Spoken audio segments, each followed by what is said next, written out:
নমস্কার দর্শক বন্ধুরা, আজ আমি দই কাতলা বানাচ্ছি আর এটাই আপনাদের কাছে শেয়ার করছি। চলুন, প্রথমেই আমি মাছটাকে লবণ হলুদ মাখিয়ে রেখেছি আর এদিকে আমি কড়াইয়ে সর্ষের তেল খুব ভালো করে গরম করে নিয়েছি। দেখুন, এখন আমি মাছগুলোকে ভেজে তুলে নেব।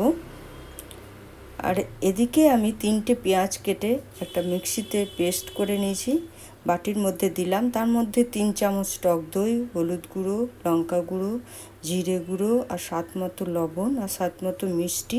আমি কিন্তু লবণ, মিষ্টি বা মশলা একবারেই দিয়ে দিলাম, আর আমি দেবো না। এরপর এদিকে আমি মাছ ভাজা তেলেই কিছু গোটা গরম মশলা আর কিশমিশ ফোড়ন দিয়ে মশলাটা দিয়ে দিলাম, আর মশলাটা খুব ভালো করে কষাবো। মশলাটা যখন ভাজা ভাজা হয়ে আসবে তখন আমি জল দেবো, আর জলটা অবশ্যই গরম জল দিতে হবে, এখানে কিন্তু ঠান্ডা জল দিলে হবে না। দেখুন, আমার জলটা এবার ফুটে গেছে। এখন আমি মাছগুলোকে দিয়ে দিলাম, আর মাছগুলোকে কিছুক্ষণ ফুটে গেলেই অফ করে দেবো। দেখুন, আমি অফ করে দিলাম। এখন ওপর থেকে কিছু কাঁচা লঙ্কা দিয়ে দিলাম, আর এইভাবেই আমি সার্ভ করে দিচ্ছি। রেসিপিটা ভালো লাগলে ইউটিউব থেকে দেখলে সাবস্ক্রাইব, লাইক, শেয়ার, কমেন্ট করবেন। আর ফেসবুক থেকে দেখলে আমার পেজটাকে ফলো করে লাইক, শেয়ার, কমেন্ট করবেন।